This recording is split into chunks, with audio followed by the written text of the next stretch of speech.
Oui, bonjour, monsieur David Poinard. Vous êtes le délégué général de la Fondation Veolia. Aujourd'hui, nous sommes à Mbodjen, dans la région de Thiès, au Sénégal.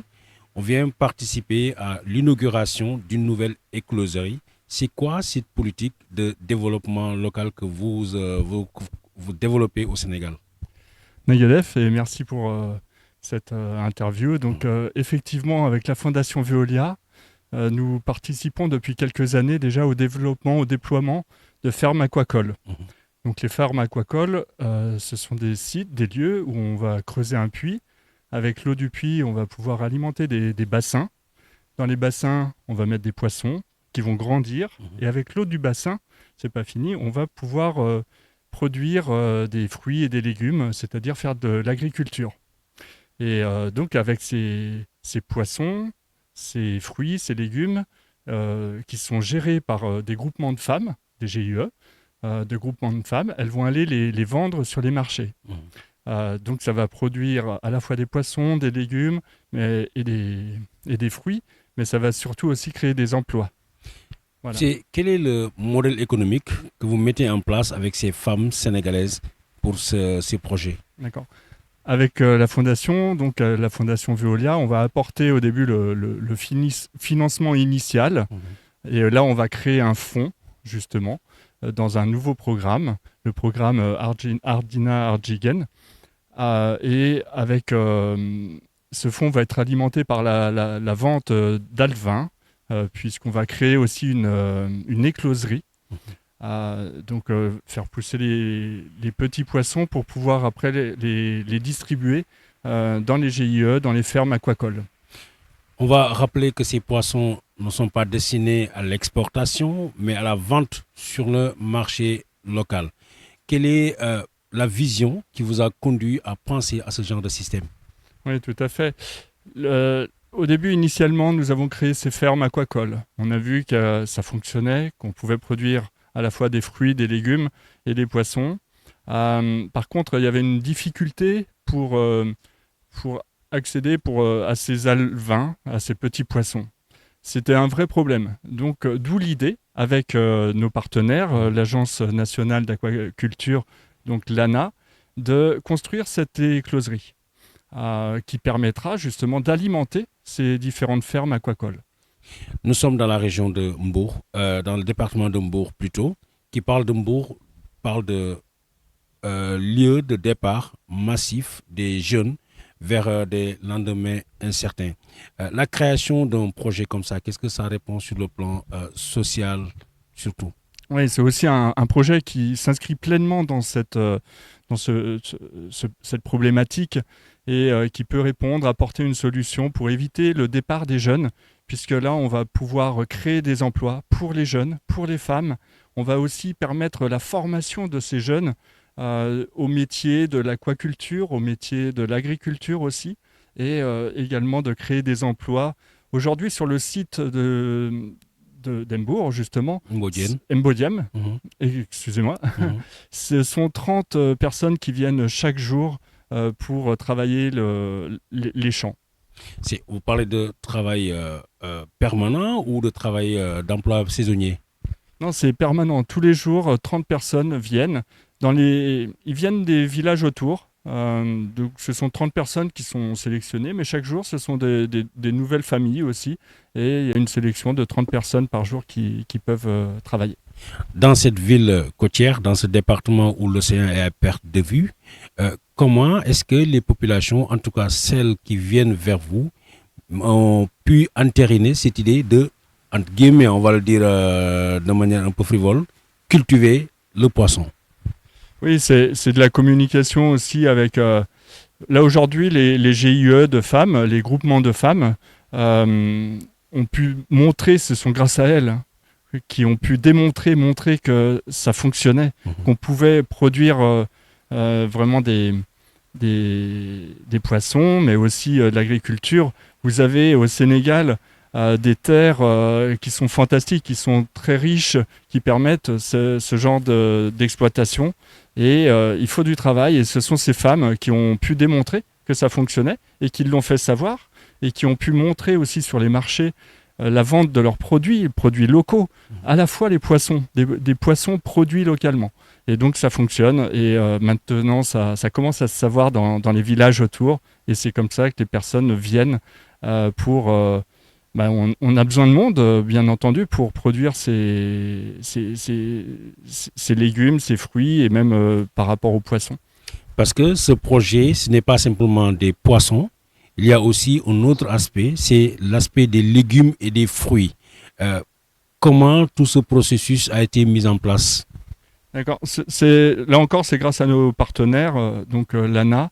Aujourd'hui, d'autres partenaires s'inscrivent dans ce programme. On a besoin de scientifiques. Nous avons fait appel à l'Institut océanographique Paul Ricard, l'IOPR, pour venir optimiser tout ce process. Et nous avons dernièrement le comité interministériel de lutte contre les migrations irrégulières qui s'intègre aussi dans ce programme-là. Nous sommes très fiers avec la Fondation Veolia et tous nos partenaires de s'inscrire dans la durée sur ces programmes, sur ce beau programme et le déployer au Sénégal pour les années futures. Le jeudi prochain, 30 janvier 2025, nous allons procéder en votre compagnie à l'inauguration de la énième écloserie ici à Mbodiène. Quels sont vos autres projets pour le Sénégal sur le moyen terme? Sur le moyen terme, avec la Fondation Veolia, nous continuons en fait d'autres projets, puisque sur le Sénégal, avec la Fondation, nous y sommes depuis plus de 20 ans. Ma première mission était à Guinguinéo sur des projets d'accès à l'eau potable. Aujourd'hui encore, nous avons d'autres projets d'accès à l'eau potable, notamment à Nguérok et puis à Sal, qui rentrent aussi dans tout ce qui est santé publique, puisqu'on va lutter contre les problématiques de pollution au fluor, de surconcentration en fluor ou d'autres composés qui génèrent des malformations physiques, osseuses et d'autres problèmes de santé. Donc nous avons ce projet-là. Nous continuons aussi nos programmes de lutte contre le choléra, qui est un programme plus important puisque ce n'est pas que le Sénégal, et nous entraînons tous les pays qui sont concernés par la lutte contre le choléra. Donc c'est du plaidoyer auprès des politiques et auprès de partenaires pour essayer d'éradiquer ces choses-là. Et nous avons aussi un programme avec Bioforce, notamment sur Dakar, pour former les jeunes, là encore, pour former les jeunes aux équipements conçus par la Fondation Veolia sur le domaine humanitaire, pour apprendre aux jeunes d'exploiter des équipements pour produire de l'eau potable sur des situations de catastrophes naturelles et de conflits armés. On a vu, vous avez évoqué un point qui nous concerne surtout, les catastrophes naturelles. Tous les ans, le Sénégal est traversé par des cycles d'inondations. Est-ce qu'il est envisagé pour la Fondation Veolia de pouvoir venir en partenariat avec le Sénégal sur des sites sur des sites pressants? Oui, la Fondation Veolia participe à l'accompagnement d'ONG, d'associations, mais aussi des politiques sur tous ces sujets liés à l'eau, au changement climatique. Prochainement, le Sénégal va être co-organisateur d'un événement majeur mondial qui est la conférence des Nations Unies sur l'eau en 2026. Bien entendu, vous pouvez faire confiance à la Fondation Veolia pour être présent sur ce type d'événement, pour essayer de trouver des solutions avec la Fondation Veolia, mais aussi avec Veolia, le groupe Veolia, bien entendu, qui ont des solutions sur ces sujets-là. Aujourd'hui, avec l'inauguration de cette écloserie, j'ai en mémoire aussi des doléances qui nous avaient été faites par des populations à Kédougou, où le problème, ils ont des difficultés d'avoir du poisson frais tout le temps. Je pense aussi à Kolda, je pense à Tambacounda, où ils n'ont pas de mer, où ils n'ont pas de poisson frais. Qu'est-ce qui peut être fait pour ces populations et comment, si ces populations font la demande, vers qui doivent-elles aller et comment ça se fait? Merci pour cette question, puisque c'est exactement le projet du programme Arduna Arjigen, de trouver des sites, mais aussi de trouver des financeurs, de trouver des bailleurs puisque ça ne va pas suffire la vente d'alevins pour aller encore plus loin, pour déployer ces fermes aquacoles, mais aussi ces écloseries dans le Sénégal. Nous avons besoin d'autres partenaires, nous avons besoin de financeurs. Comme tout projet, le lancement est difficile. Nous avons pu, avec la Fondation Veolia, apporter justement ce premier coup de pouce, ce premier besoin nécessaire pour lancer une écloserie ou pour lancer une ferme aquacole. Maintenant, nous avons pu montrer grâce à ces femmes, encore une fois, que ça marchait. Maintenant, nous espérons que nous allons pouvoir trouver d'autres financeurs pour intégrer ce programme et déployer ces fermes aquacoles ailleurs, notamment dans les villages que vous avez cités. Pour chacune des fermes aquacoles, à combien s'élève le budget pour ce genre de oui, alors projet? le montage financier, justement, on est en train de regarder avec nos partenaires sur l'évolution. On est à plus de 50 000 € par ferme aquacole pour le lancement d'une opération. Bien entendu, tout va dépendre du site aussi. Il faut quand même faire une analyse de site, de voir la terre, de voir quels sont les fruits et légumes qui pourront être cultivés, mais aussi l'accès à l'eau, puisqu'il y a une belle nappe au Sénégal, la nappe du Maastrichtien, mais qui est très profonde. Et donc, en fonction des conditions, le projet peut coûter plus ou moins cher, bien entendu. Donc, il n'y a pas de prix précis pour une ferme, mais ça peut s'analyser, regarder avec les partenaires. En dehors du financement et de l'accompagnement à la création de ces fermes aquacoles, comme on l'a vu en Mbodiène, qu'est-ce qui est fait pour accompagner ces populations, surtout les dames, les femmes, qui ne sont pas habituées à une gestion orthodoxe de l'argent issu du business qu'elles mettent en place? Oui, c'est ça, et c'est toute la beauté de ce programme aussi, c'est d'avoir cette expertise de quelques années, d'apporter la formation et l'expertise dans le programme. Il y a aussi donc le site, la construction, mais l'accompagnement de ces femmes sur la gestion économique de cette affaire, de ce business, pour produire et être à l'équilibre, pour penser aussi à la maintenance de ces équipements et de tout prendre en compte, tous les frais, mais aussi toutes les entrées d'argent.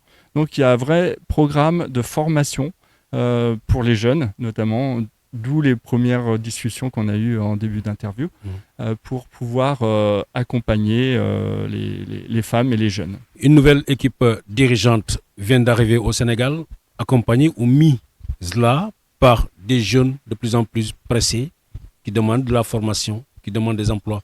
Qu'est-ce qu'une fondation comme la vôtre peut aujourd'hui apporter au Sénégal dans l'accompagnement de la formation de sa jeunesse?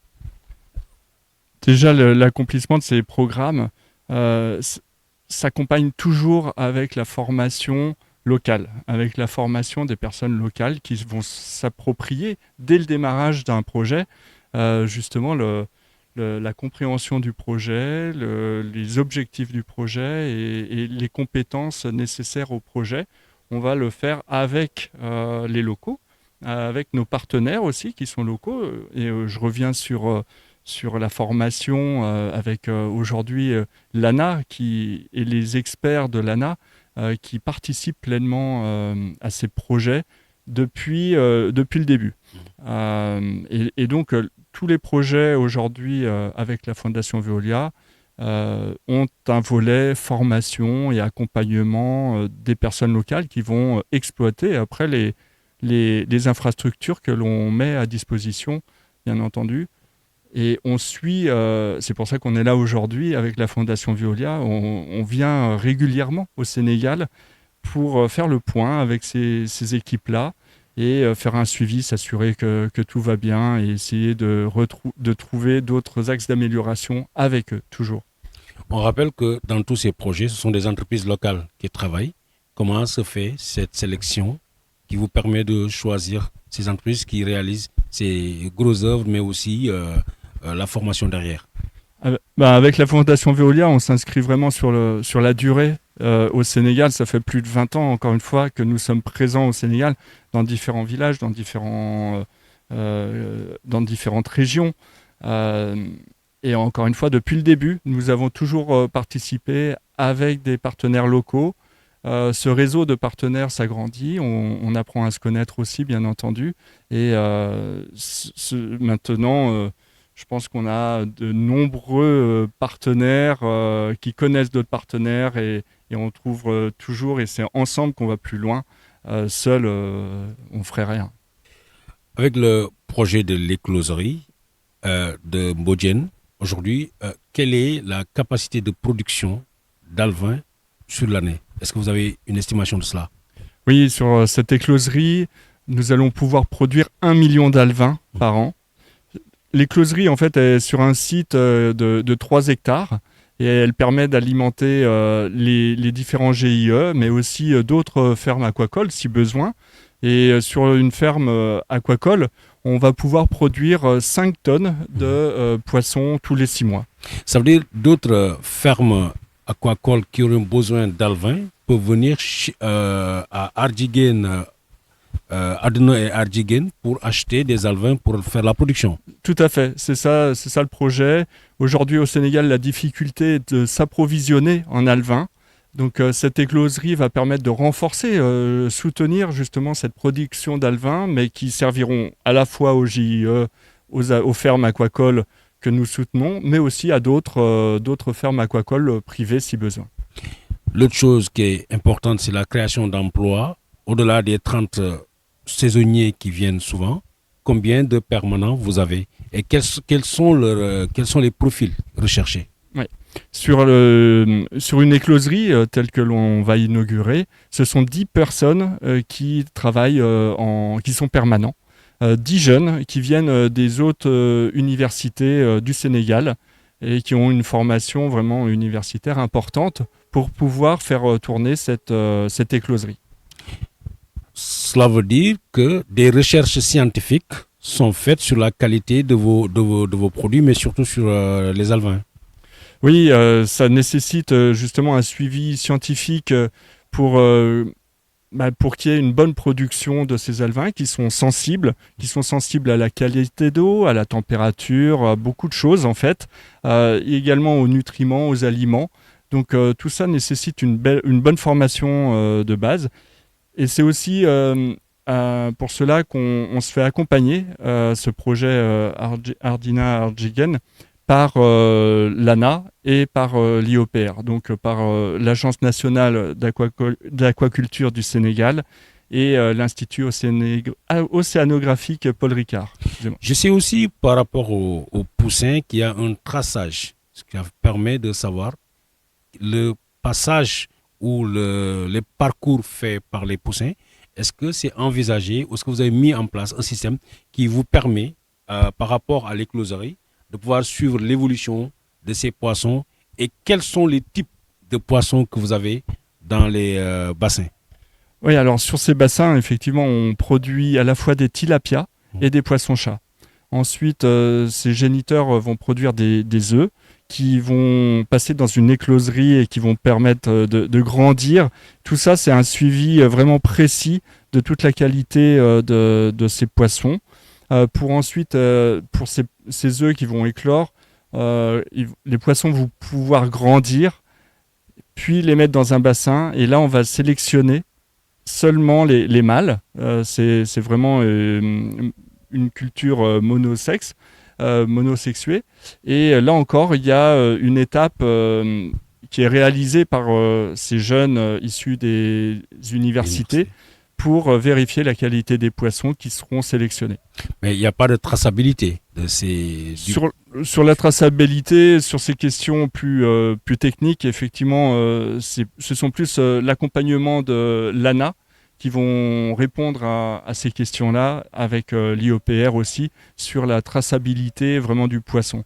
Aujourd'hui, les sites sont connus, sont maîtrisés, c'est le démarrage de cette écloserie qui commence juste, c'est pour ça que c'est l'inauguration, et en plus on maîtrise aujourd'hui la distribution de ces alevins dans les différentes fermes aquacoles. C'est un nouveau métier, est-ce que vous avez une idée du nombre d'écloseries au Sénégal? Aujourd'hui, nous commençons le projet. Nous espérons montrer avec ce projet et avec nos partenaires qui nous ont déjà rejoints qu'il y a un gros potentiel. Ça fonctionne, c'est sûr.